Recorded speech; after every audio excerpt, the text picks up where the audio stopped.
On behalf of REL Mid-Atlantic at ICF International, welcome to today's webinar entitled Database and Data Quality. My name is Kasia Rzinska, and I will be your facilitator for today's session.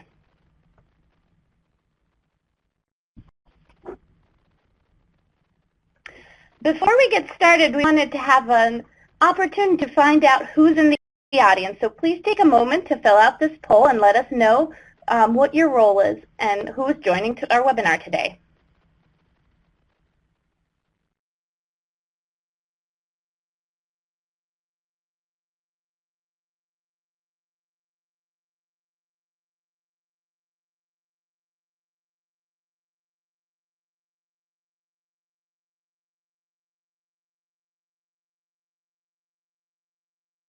Looks like we have a very diverse group joining the webinar today, several researchers. Thank you.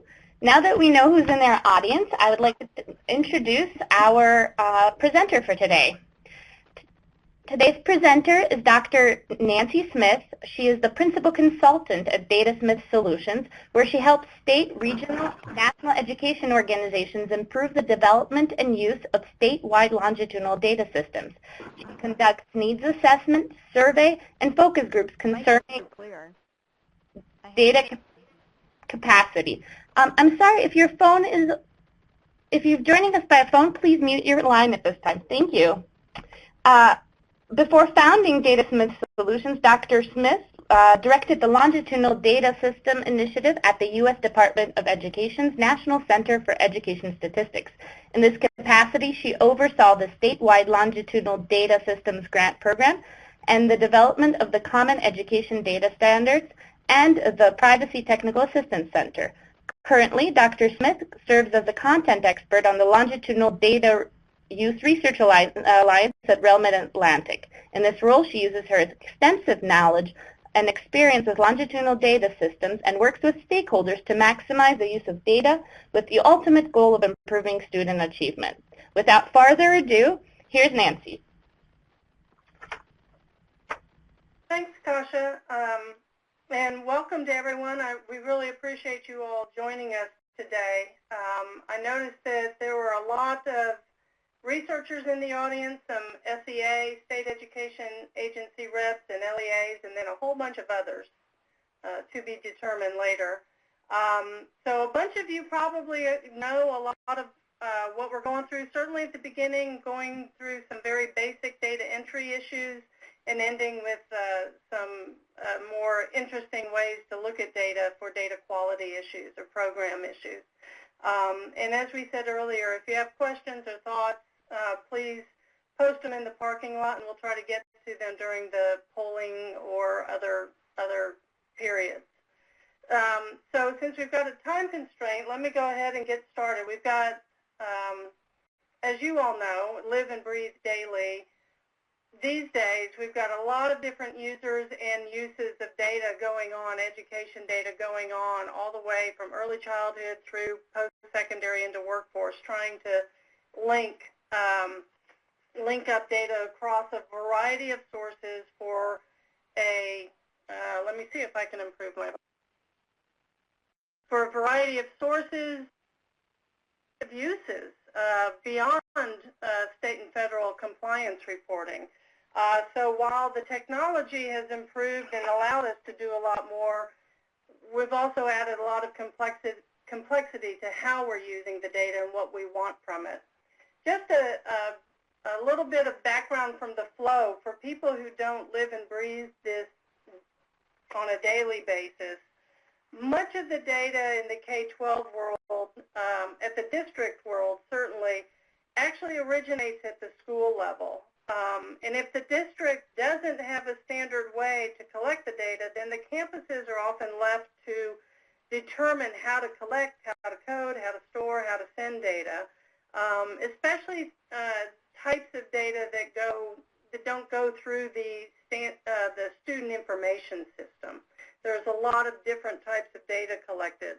By the same token, if the state education agency hasn't provided the districts with standard data collection tools and data standards, definitions around what data they want collected and how they want it collected, then there may be a lot of inconsistencies in the data that the SEA, the State Education Agency, receives from the districts. I was working in a state a few years ago asking a lot of questions about data governance and data submissions, and I had one IT person say, you know what, I know that we are all submitting data to you, but we don't have good definitions, so I don't really know that you're getting the same information from every district. So, you know, the data standards and how we organize this are very important. And let me see if I can move the phone even closer for you. And in the early childhood sector, it's even harder since there's not a single organizing entity around the data collections. It often goes through Health and Human Services, sometimes Department of Ed. So from this data flow, you get a lot of individual records at the district level, usually, or some other external sources, send them up through the state data system, and they've got to do a lot of management of different elements, management of data warehouse, operational data stores, trying to figure out how to get the data from all the different districts. And then what's happening these days, I'd say in the last decade, you're seeing a lot more data portals,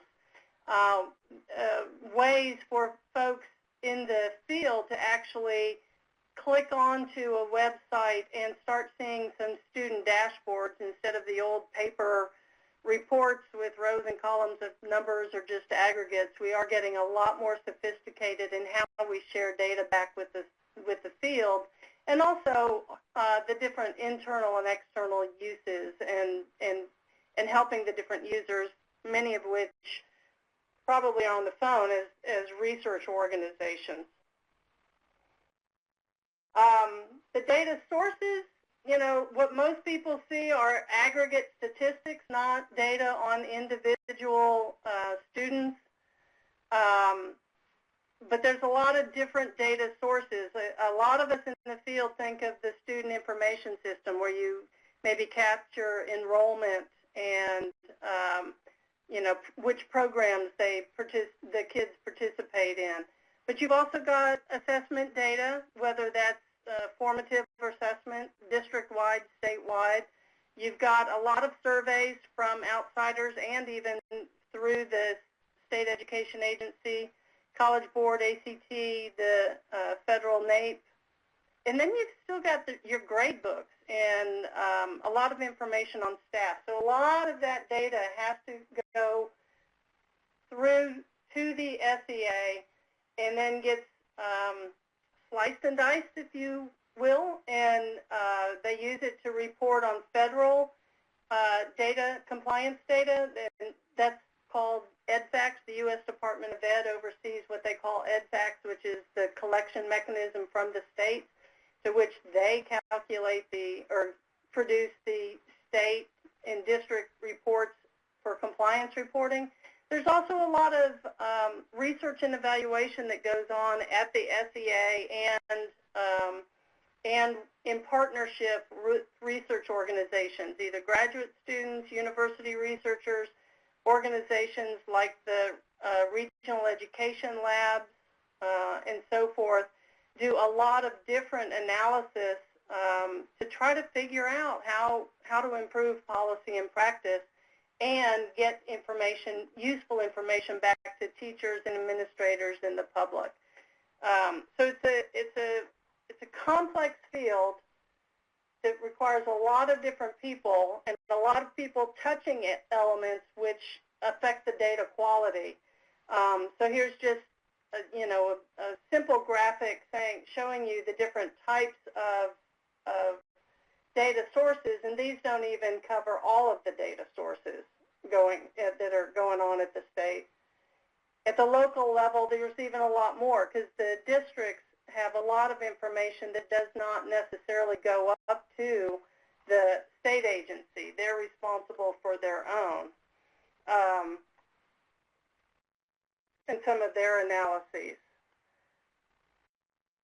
So what we have currently, there used to be a lot of paper and pencil reporting, maybe some Excel files. There might still be some Excel files, but with the 21st century technology from the state agencies, and I suspect that districts, certainly larger districts, we have both aggregate and individual level data coming in, and aggregate means, that it's just numbers, like we have 34 African Americans, 54 Caucasian. It's just it's a summative number, as opposed to getting data at the individual level for each individual child.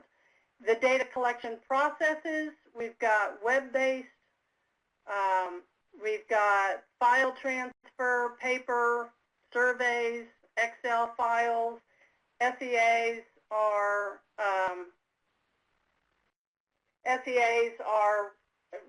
responsible for collecting it in a variety of ways, especially because some of the smaller districts may or may not have all of the technology capacities that the larger districts do. And then we've got collection. Some are annual, some are periodically, and with today's technology, some states extract the data from the districts even on a daily basis. So it's a lot to manage, as you can imagine.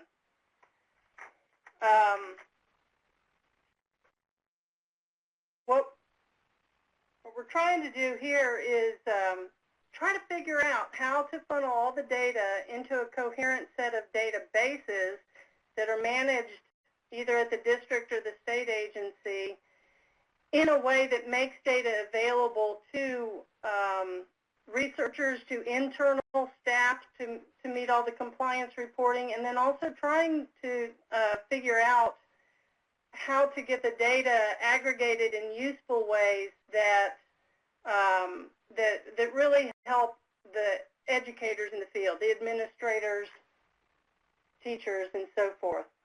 So what are some of the risks of poor quality data or bad database design or even poorly designed reports? Number one, you run the risk of not having enough funding available to the districts or the campuses if you have inaccurate data.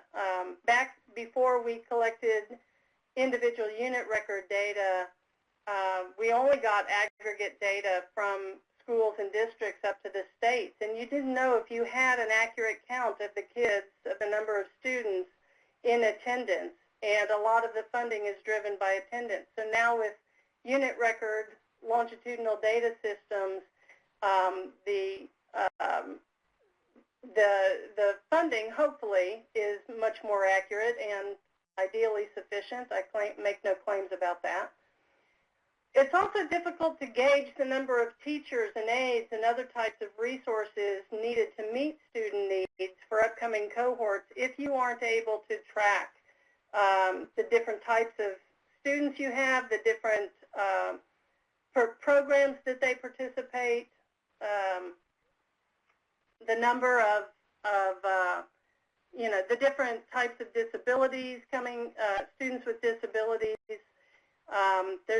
There's a lot of information that can help with resource allocation with accurate and complete data.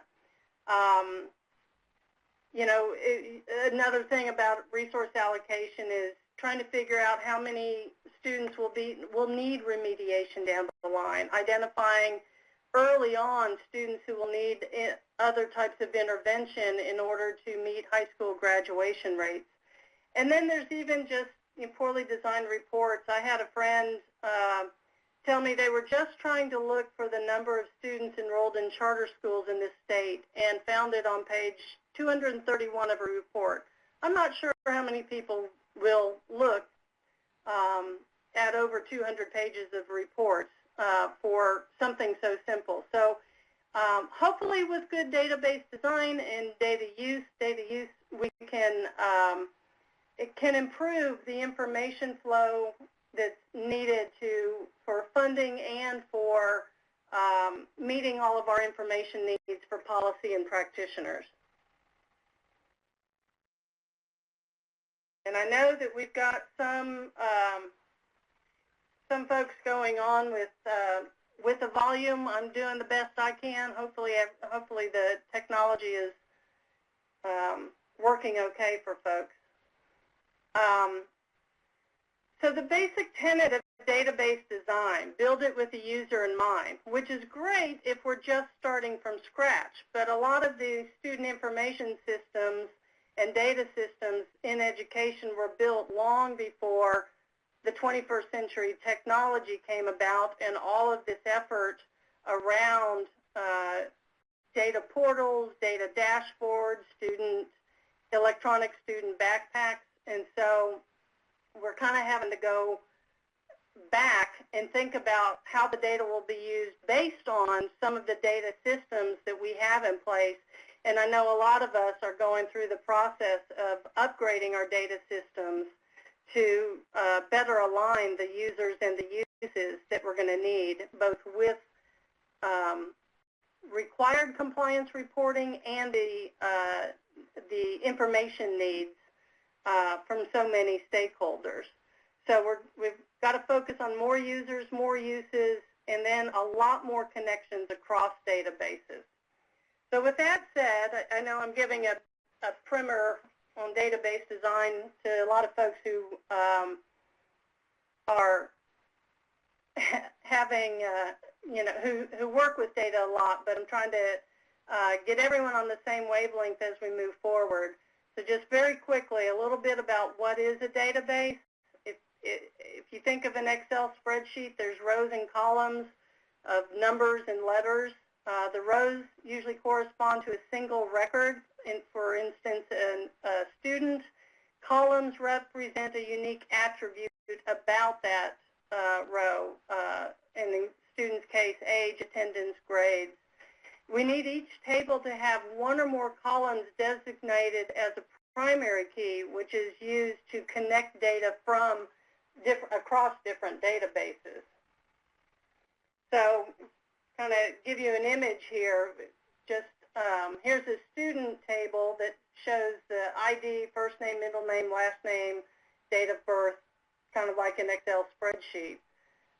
And you can have different tables or files covering one type of the data. And then the database describes the collection of multiple tables. And large database systems will have many, many different types of tables and distinct types of data. So in this example, here's a smaller table with student data, we've got assessment data, and then program participation. You might have, theoretically, you could have one single big Excel sheet or a more sophisticated type of data set that has all of this data together. But one of the benefits of relational databases and breaking up all of the data into smaller chunks of types of data is that it makes it manageable. If you're going in and searching a database, you don't want to go through a million records and a million columns.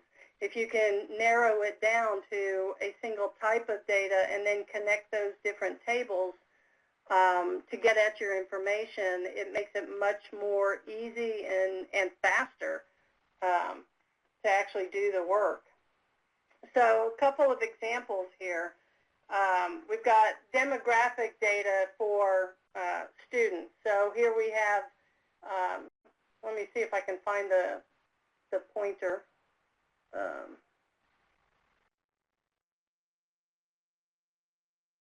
For you, I had it a little bit. There we go.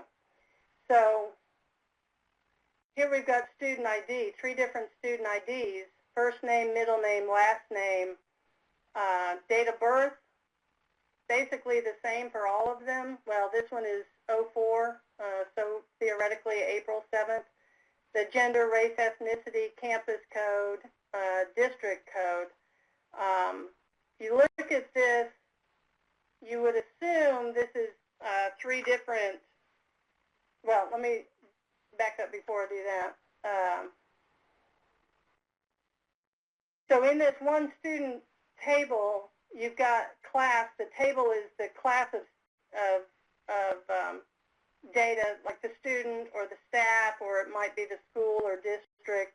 Each column is an attribute, and then the objects or the rows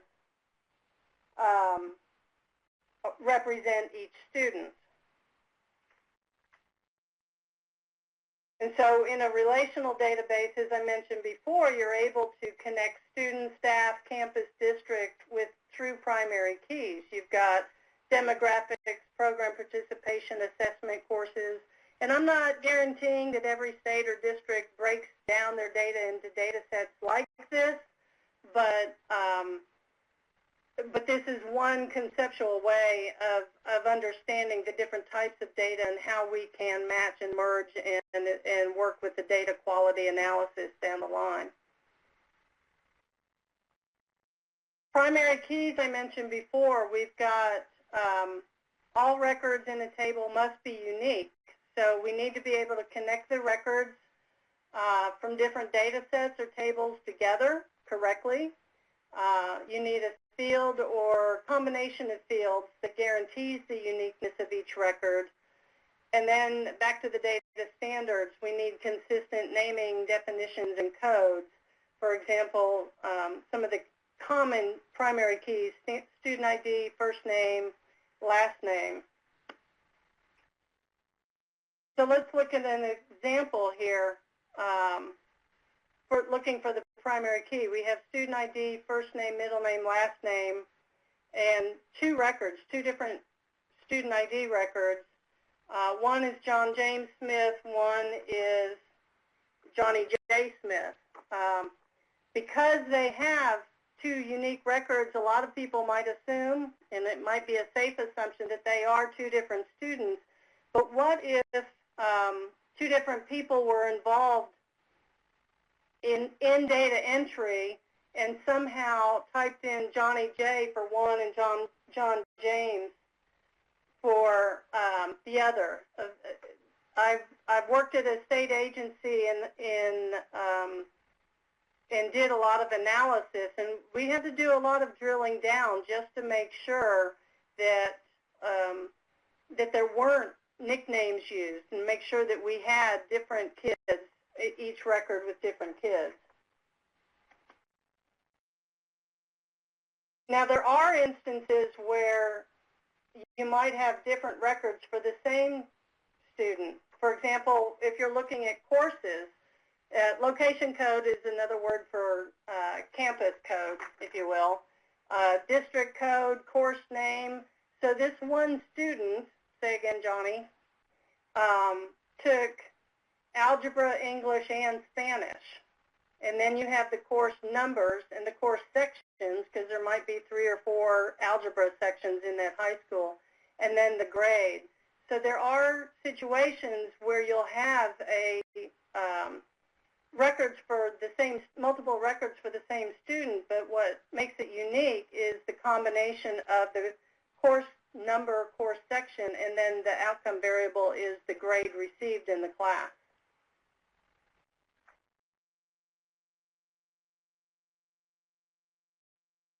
So I also want to go through examples of connecting across tables, across years. Now again, I don't know how every state works,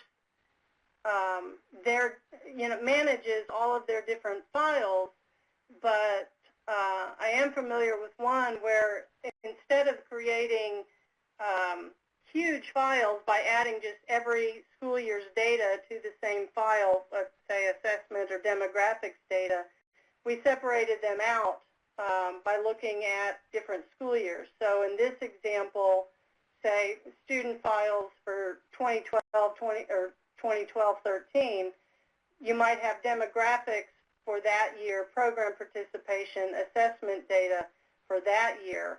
And if it ends in a 14, then it's for the 2013-14 school year. And again, this is just a way to make it manageable, easily searchable, and matchable across there.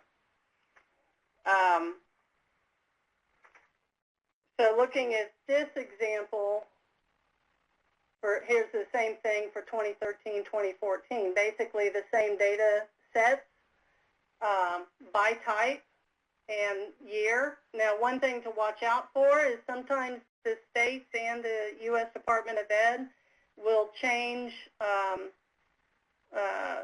codes. You know, race ethnicity even changed a few years ago, or sometimes diploma types or dropout or exit codes change. So as a researcher, you have to make sure that you are not just assuming the same variable has the same codes year to year. You have to look at the data standards to make sure that you understand and use the data correctly. But let's say we've got the question of how do we connect student records to analyze test scores of low-income students by district within a school year. You know, primary key clearly would be the student ID across the demographics, program participation, and assessment.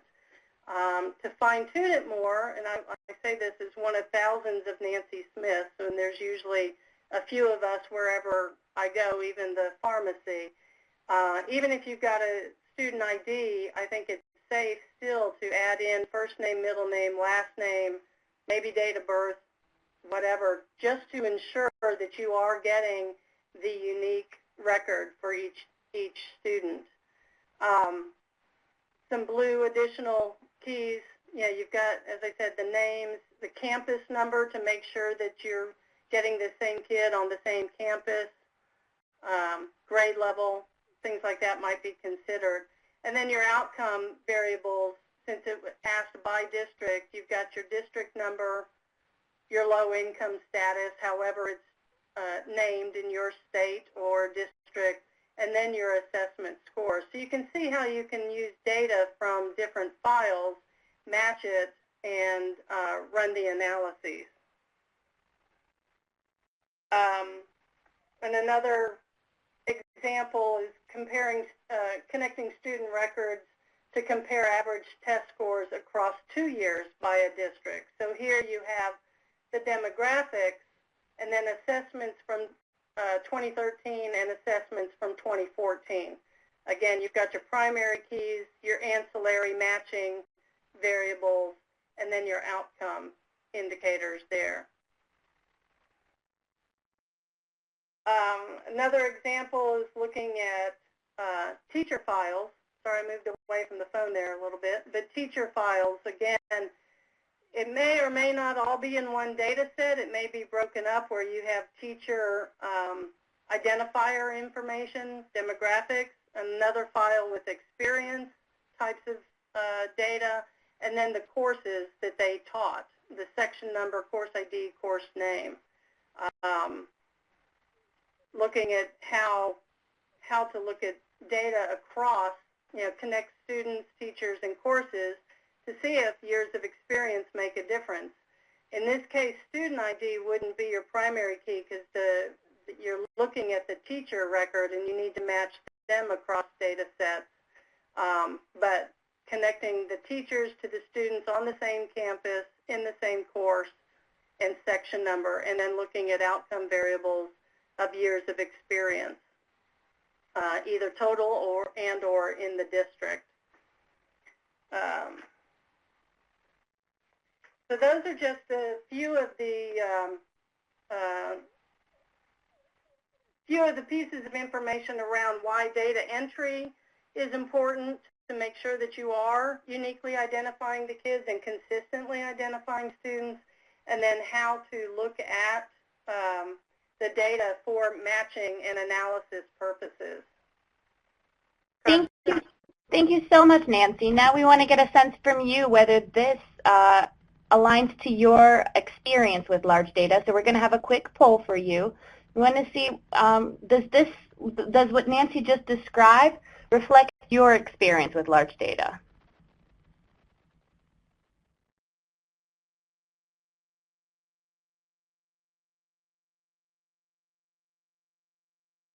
We also want to encourage you to use the parking lot to share your experience with us while we are going to continue on with the presentation.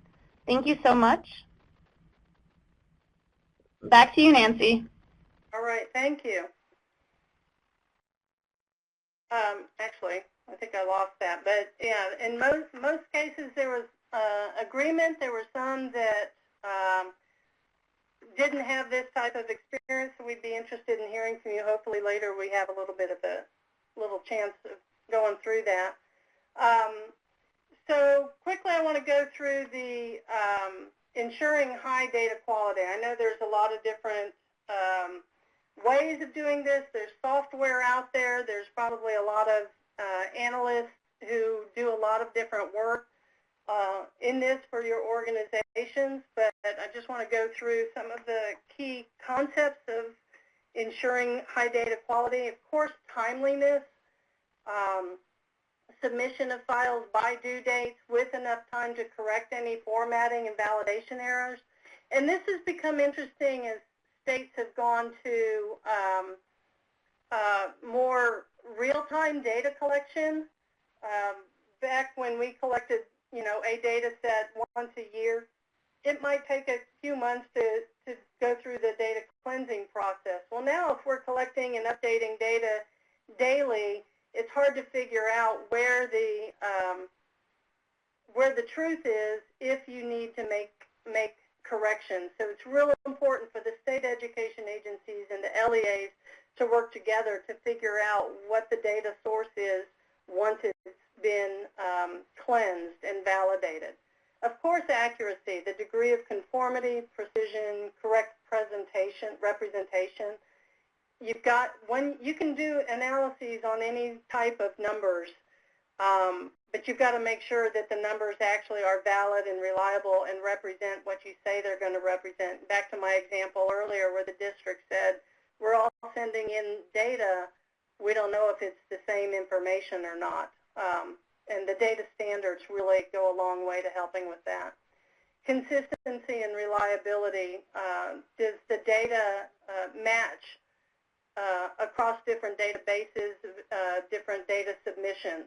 Are you accurately coding race, ethnicity, or some of the basic demographics and program participation so that you know that it reflects truth and isn't a data typo when you go to analyze it? And then validity is the degree to which the data conforms to the definition. And assessments, have to be valid. If we say we're measuring reading, we need to get a good reading score, not a score of how effective kids do on timed tests.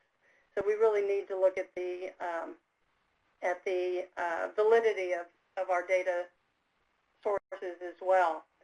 Some of the high data quality issues, have I said data standards enough? It's just critical to ensure that everyone is trying to calculate and submit the same data under the same definition across all districts and schools so that we have good data.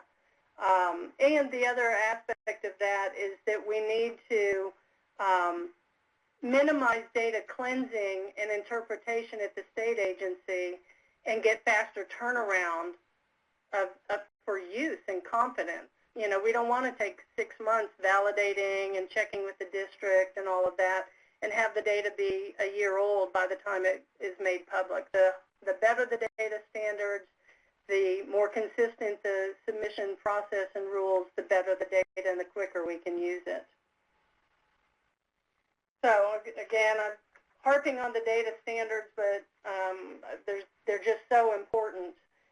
One way of looking at them is that they're a common vocabulary, that everyone in all the districts in the state are working with the same names, definition, option sets, and that there's training to make sure that we all understand it in the same way. And then the data standards help us map and align the data from different data sources together.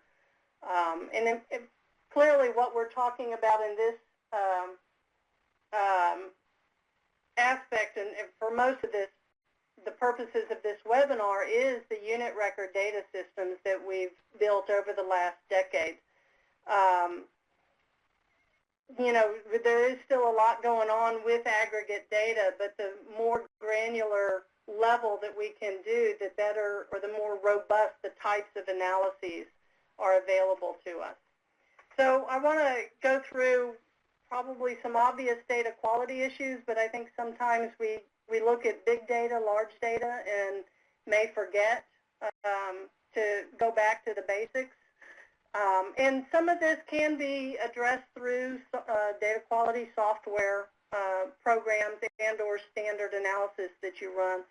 But looking at these three files, the demographic, assessment, and courses, where you have Jonathan, Johnny, and Jonathan, and then in the courses, Rodriguez is spelled differently, and then in the last one, the date of birth is 1 day off.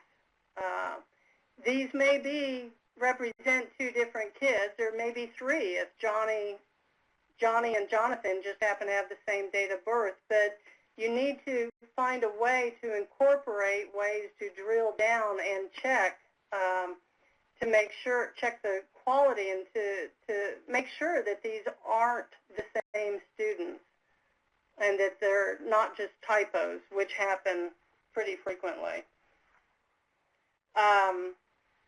Correct coding.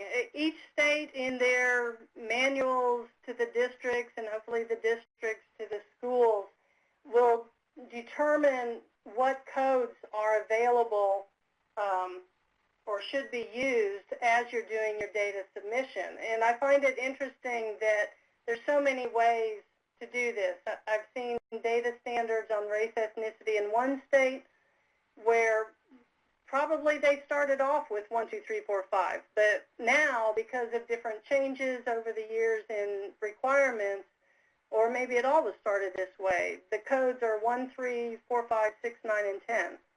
You know, and in the data standards, you'll find out which race, ethnicity are represented, but it's not just 1, 2, 3, 4. And in another state, instead of, you know, having just numbers like this, each category is a separate data element with 1 being yes, 0 being no.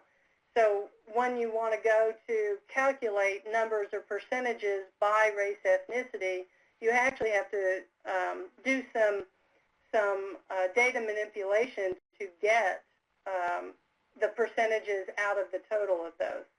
Genders, usually MF, sometimes 1, 0, maybe spelled out in different data sets. Program participation, again, it's not always just yes, no, or just two categories. There might be different ways of looking at it. So it's really critical to look at the data manuals or data standards or whatever they're called in each state to understand how to properly code and define the data elements.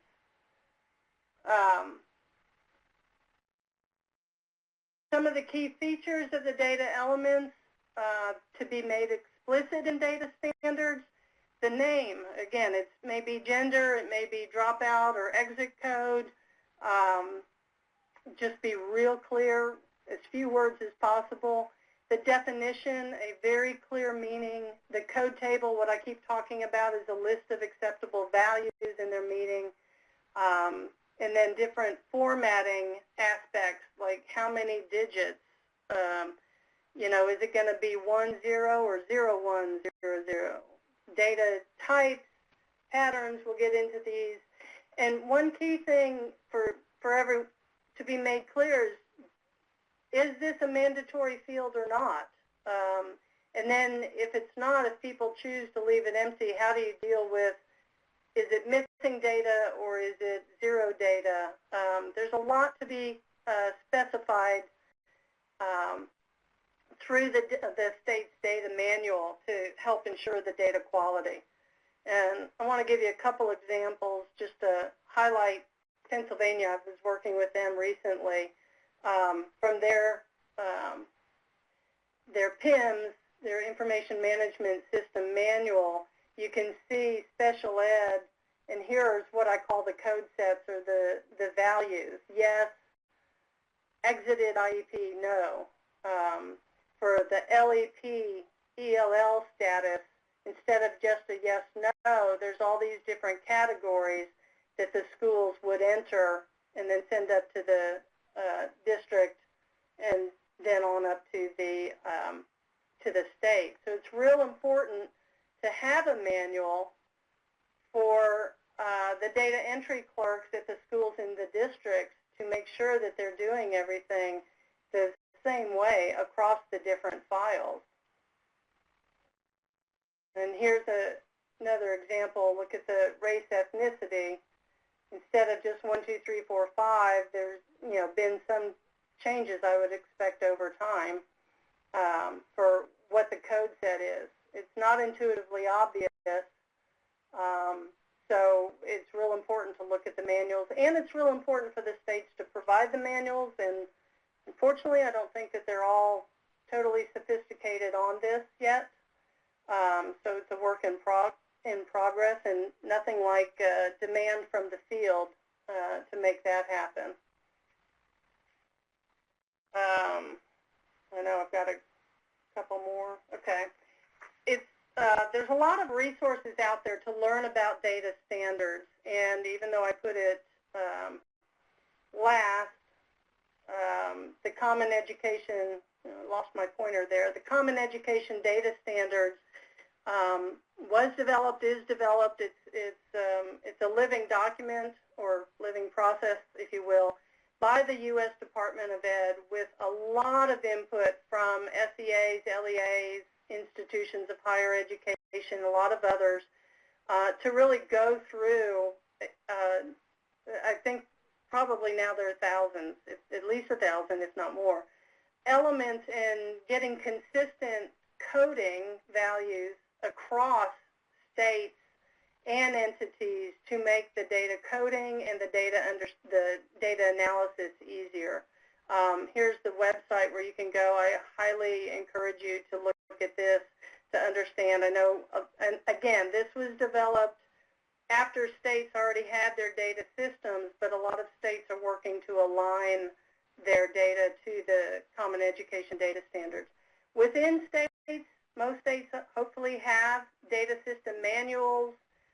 They may have different names, but usually under their data section on a website or their accountability section, you might find linkages to the data system manuals that specify all of these codes and variables.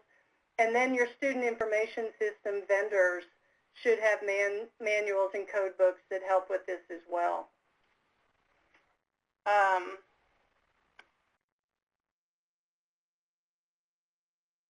Let me go on. How are we doing on time? I want to go through some data analysis to check the data quality. I know probably most of you know this as well, or certainly better than me, and others probably haven't been in stats class since college and forget these terms, but there are 4 basic data types: the integers, the Boolean, yes, no, true, false, your characters for your name and address, types of things, course name, and then interval, decimal, the things that you actually run statistical analysis on, trying to get averages or means or mean, median, mode, things like that. Another way of looking at it is,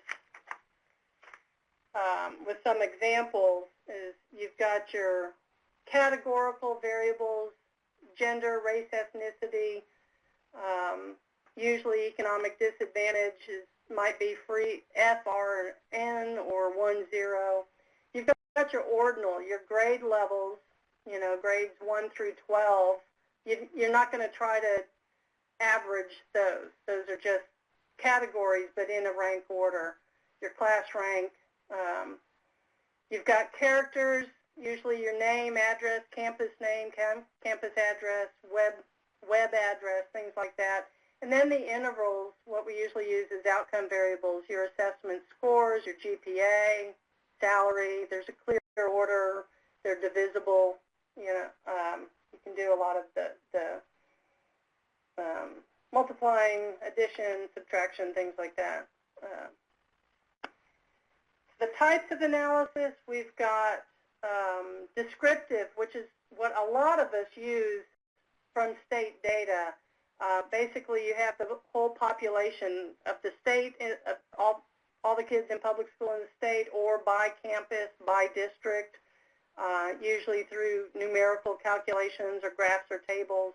And then inferential statistics, which is usually where you do if you can, a randomized control where you have a group of students who, say, get one intervention, say a type of instruction or a particular book to deal with to teach the curriculum, and another that doesn't. And it may be one campus gets it, one campus doesn't, or different classrooms.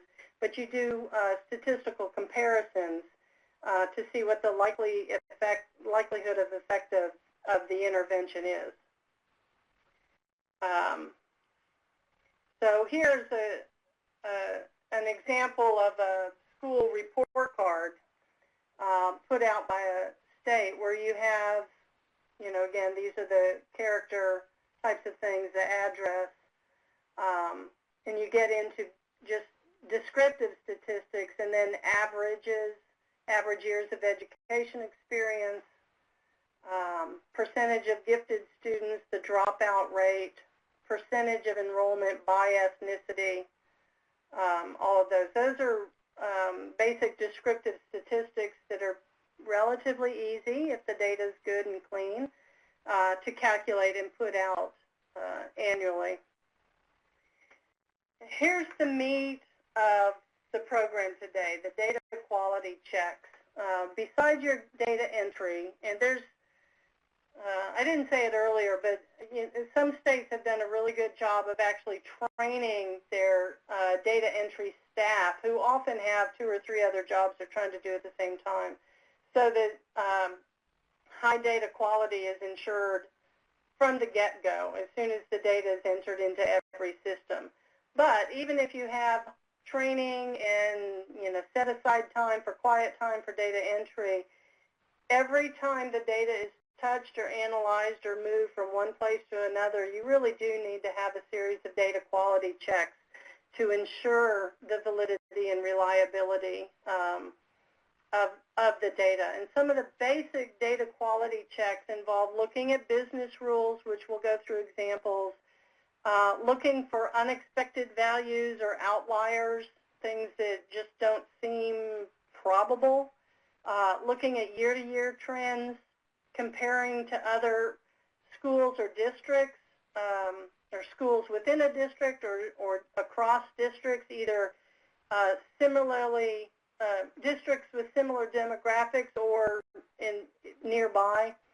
And then even since we're looking longitudinally more and more, trying to figure out, ensure that kids stay in the data system and that they don't somehow drop out or they don't overinflate some of our analyses and reports. So let's go through some examples of those. Looking at business rules, I tried to pull out a couple of common things to look at. Number one, the obvious things. You don't want a 7-year-old 12th grader. Maybe possible, but not probable. So if you see that particular type of coding, go in and check it. Check previous year's data, check whatever you have to, call the school, call the district. Another thing is a student was identified as not special ed, not receiving special ed services, but later in a different variable, they were identified as as being coded for having a specific learning disability. So this code should only be used if special education is Y or E. So need to do some checking on that to make sure which one of these was the typo. You can't assume don't assume this should be yes. This may have been meant for another student, so you've got to do some checking on that. Another state has an example where a student is identified as being in the career and technology education program, but their campus code was not one of the CTE schools. So you need to do some types of checking on that. Just looking at inconsistencies across variables that should work together to paint a good picture. Another example of business rules, as I mentioned earlier, is looking at expected values. Going back to our earlier example on race ethnicity, say somebody submitted the categories as 1, 2, 3, 4, 5, 6, 7, and we know that they, pardon me, that they are categories, but they aren't they're skipping. There's no 2, no 7. So if we're trying to make sense of how many students to attribute for that campus in each category, we're going to have to do some checking back with the schools. And often states will have error reports or some type of way of doing some of these basic checks, and they send a report back to the district or campus and say, hey, check this out. Looks like something's wrong. Let's fix it. So one way of looking at this, again, is looking at aggregates and seeing if a school has submitted pretty consistent data, that there's nothing unexpected. So for this school, for 2012-2013, they reported having 56 African Americans and 34 Hispanics, which may seem fine. There's no telling. They seem like reasonable numbers. But if you do year-to-year trends, the previous year, those numbers were pretty close, but in different categories. So it kind of makes you think, if you're looking at the data quality, did they really get this many more African Americans, or was this somehow the race ethnicity codes for students were flipped for this category, and so the aggregate numbers look very different? So again, you can go and add in another year of data just to look for year-to-year trends and say, you know what, this isn't looking right. It may be right, but it isn't looking right. Can we send an error report or somehow call the district or the school and have them double check and make sure that they didn't, flip the data entry codes? And I will say, one year, many years ago, there was a small district that flipped some race ethnicity codes, but somehow it was never caught until the data was finalized, therefore not changeable, and the report cards, school report cards came out. And instead of having a few hundred whites and 3 Native Americans, it had 3 whites and, a few hundred Native Americans. And that's not likely, it's not truth, but it was not going to be changeable. Somehow it made it all the way through the cleansing and validation process, and then the state has a rule that once we all sign off, that's just how it's going to show in the reports year after year until that cohort gets fixed. So it's real important at the local level to look at this, at the data quality, but it's very important also at the state level to have the mechanisms in place to validate the data and look for unexpected values or unexpected trends over time, just to make sure that we are reporting the right data. Because as I said earlier, there's funding associated with a lot of the data. There's certainly state accountability that affects schools and districts. It's high consequence, and we need to make sure that this is correct. So looking for outliers is another example of a common data quality check. Graduation rates in District A, 6 high schools.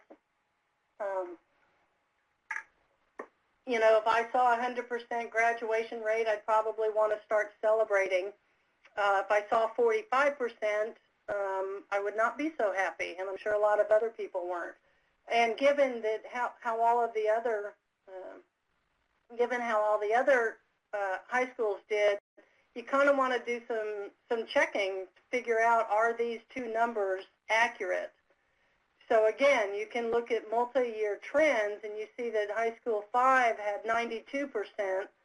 So maybe 100% if it's a small school and 1 or 2 kids could drastically change the percentage or affect the percentage. Maybe it's accurate, maybe not.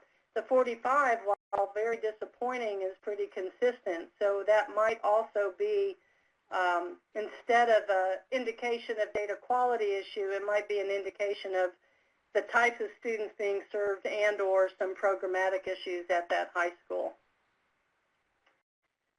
Under and over-reported, years ago in Texas, when we started, instead of getting just aggregate numbers of dropouts and graduates, we started identifying students individually to figure out if they had transferred, if they had dropped out, graduated, whatever. And it required the districts to send in a report of every student, grades 7 through 12, and identify them in a slew of categories so that then we could aggregate and get the dropout and graduation report. Well, what we identified was that some schools said that student A had transferred to another school, but because we had unit record data, we could check attendance across the state in all the schools, both for the remaining part of that year and for the following year. If they didn't show up as transferred at any other school, then they were underreported, and we had to talk to the district about that coding. By the same token, some schools, you know, kids leave. They don't always come in and nicely say, hey, I'm going to drop out, or I'm going back to my home country, or I'm going to be homeschooled. So sometimes the enrollments show that they're just no longer there, and they were reported as dropped out. But through our data analysis, we were able to identify them as being enrolled in another district, and so could take them out of the dropout category for them. So it's real important to be able to look at trends across years, look for common sense outliers, you know, questions, and then also do some digging of your own with your unit record data to make sure that you don't find the kids elsewhere. So here I'm saying the same thing. Identify schools or districts that have data quality issues. One of the things, by looking at the data in this way, by looking for outliers and questionable data patterns or data reporting patterns, you might be able to identify districts that need a site visit or technical assistance with either their data entry, data analysis, data reporting, or the data may actually be valid but show that there might be some programmatic or curriculum problems in the data that need to be looked at and need technical assistance. And by the same token, I say districts, it's also campus performance over time. You can look for trends by grade and or subject area. And again, one example is that years ago I used to look at the data for systemic problems in reporting that made us wonder, is there a process problem, or is the data questionable enough that we need to go on site and say, you know, what's really going on here? And we found a district that just did not have consistent forms for campuses to fill out to report kids who transferred from one school to another, or kids who had reported that they were going out of state or whatever. And when we sent somebody on site and looked at the paperwork, one person, the same signature on all of the forms, had said, oh, all these kids are transferring. And through our data analysis, we didn't find them elsewhere. I choose to believe that intentional misreporting is rare, but doing high data quality checks can help you identify that as well. I think a lot of times it's just systemic, it's overworked people, and unclear processes. And so looking at the data quality issues can help you identify you know, problems and identify areas that need technical assistance. Okay, so that was a whole lot that I threw at you. Now Kasha's going to step in. I know you're sick of my voice by now. Thanks, Nancy. Before I open this poll, I wanted to ask a question that came in from Stephanie Ramos about what would you do in a case where you actually have duplicate data and you suspect that a student might be the same record for several records might represent the same student. Research perspective, what would you do? Would you throw those cases out, or what are your recommendations for what to do if you can't go back to the school to check? Well, I'm not sure why you couldn't go back to the school. And I mean, that would be my first thing. So I guess if you're saying if you're a researcher and you have found this problem, I definitely would try to go back to my source, whether it was the school district or state, and ask them for how to deal with it, because they may be able to look at their data set and identify which record is a valid record. And if not, if you really can't tell, then I would think that you would have to delete it from the data set, but some of the other researchers on the phone may need to address that.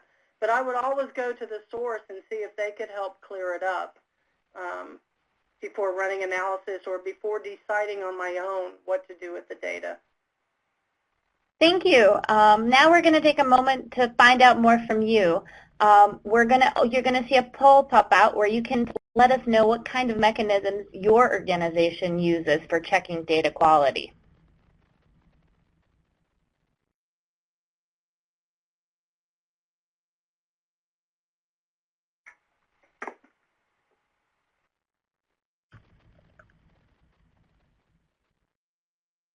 We think.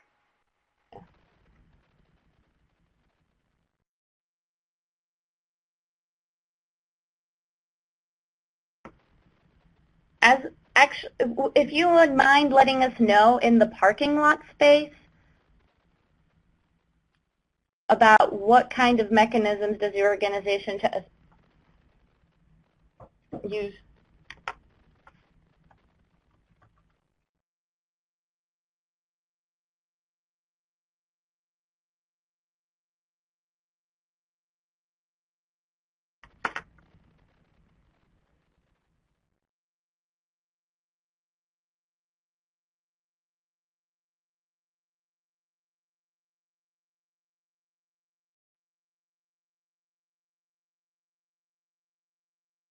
So Mariana says they use primary and secondary keys for students when finding duplicates.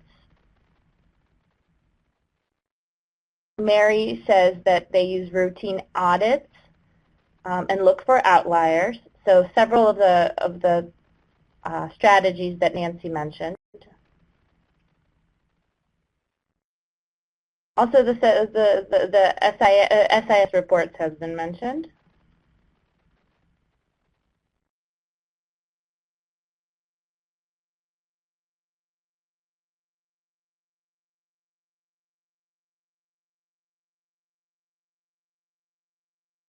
Just a quick question.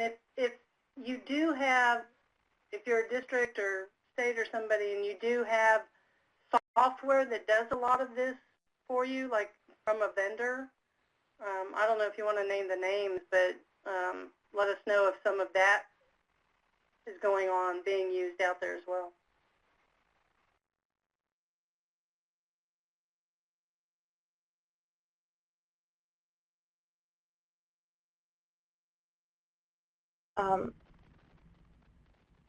Yeah, it seems that a lot of the strategies that are used are similar to the ones you described and similar to, we'll let you continue this conversation because I think that there's some really great ideas coming from you. But we're going to move on to wrap up our presentation for today. So back to you, Nancy. Great, thank you. And I appreciate y'all letting me know what you're doing. Hopefully this is helpful.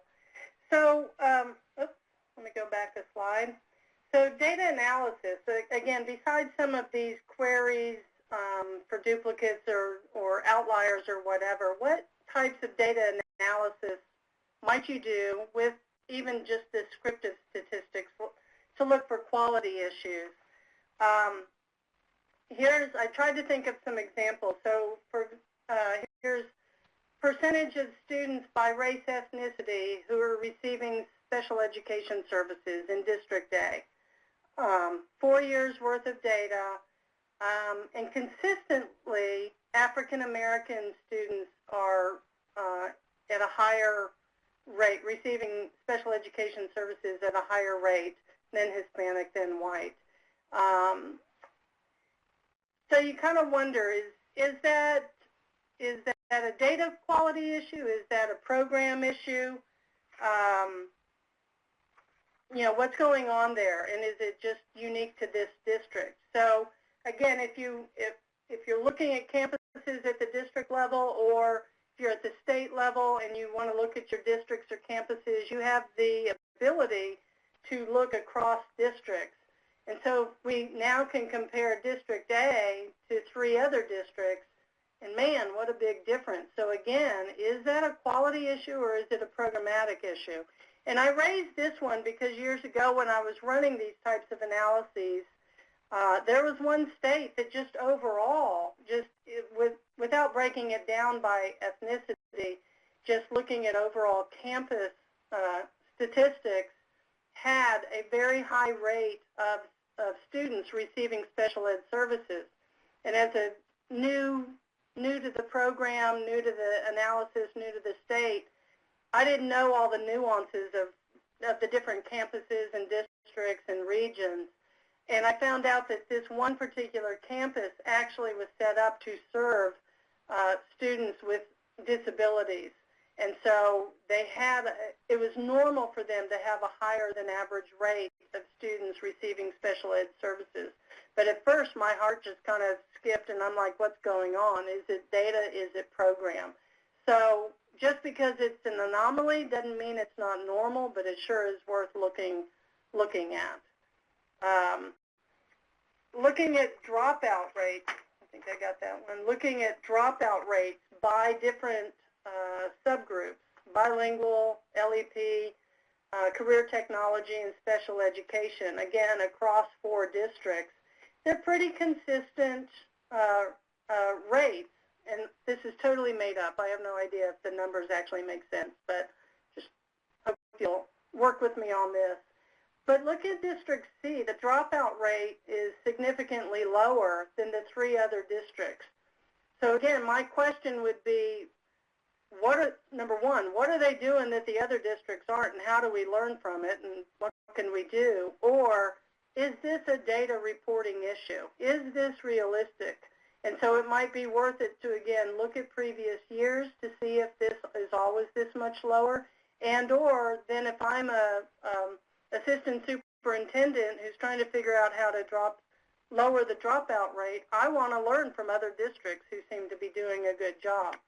By the same token, oops, losing my pointer here. By the same token, in District D, the rate for special ed students is higher than normal. So what's going on? Is this a data issue? Is it a program issue? Is it district? Is it one campus that's throwing the numbers off? This is where being able to drill down in the data can really help you figure out what's going on. Looking at state assessments, because that's what we do a lot, right? Looking at the reading passing rates for District A 2013-14 by different subgroups. We're looking across time, grades 3 through 8, and you see some little anomalies here, but then consistently in grade 6, it does a little dip, then goes up higher, and then what's going on in grade 8? So again, are there some data quality issues with the data that we're getting? Since it's consistent across all different subgroups, it may be what's going on in grade 8. Was there a change in the assessment that somehow isn't accounted for in this presentation? Is there a problem on one campus in the district? These are the types of things where you know, number one, the data looks off, and so let's drill down, and number two, let's figure out, is it programmatic, is it district-wide, a particular campus, what's going on in the system to affect the scores going up and down. So that section went pretty quick, and I just wanted to show a few examples that sometimes it's not a data issue. It might be programmatic or district or campus specific. But once we see these anomalies, we need to somehow work with folks to do some drill downs and figure out what's going on and what needs to be changed, either at the local level or in the data system. Thanks, Nancy. Now we want to turn it back over to you, and we have our final poll for today. We wanted to know whether your organization uses the types of analyses that Nancy described in this last section. So you will see two poll windows coming up. The first, we want to know, does your organization use these types of analyses? Let us know about your experience.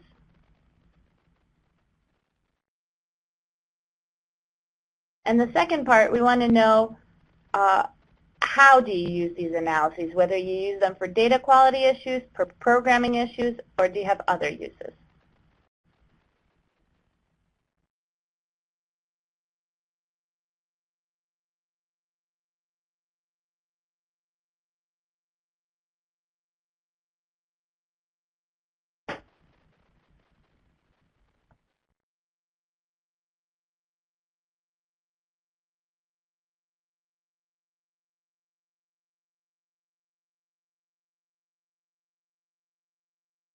We also want to give you an opportunity to ask questions of Nancy, so if you have any questions, please type them into the parking lot at this time.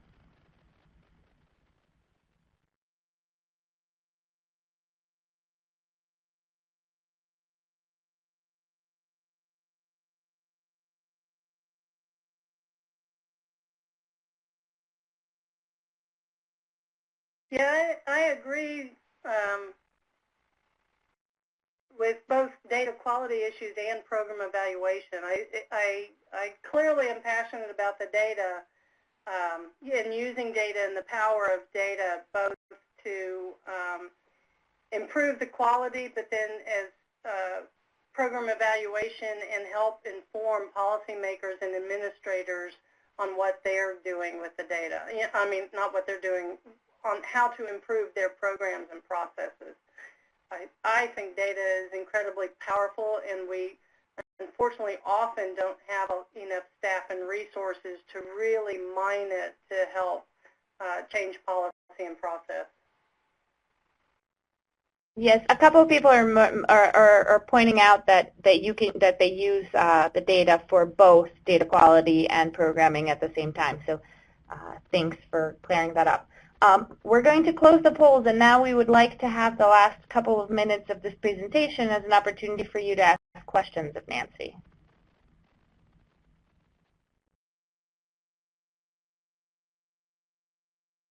That you have answered every question that we had. Or raised a lot more. We're going to take these last couple minutes to invite you to take a poll that will help us get more information of about what you found from this experience.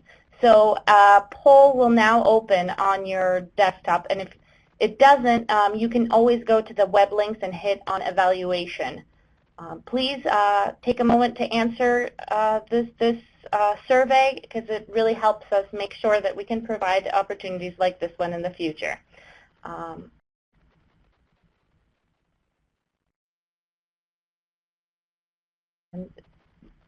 And thank you so much on behalf of REL Mid-Atlantic for joining us today. If you would like to contact either me or Nancy, here is our contact information. And thank you so much for presenting, Nancy. Thank you. And will we be posting this? Yes, an electronic version of this webinar will be available for you soon as after the webinar has concluded in a couple of days. So the recording will be available on the REL Mid-Atlantic website. Thank you.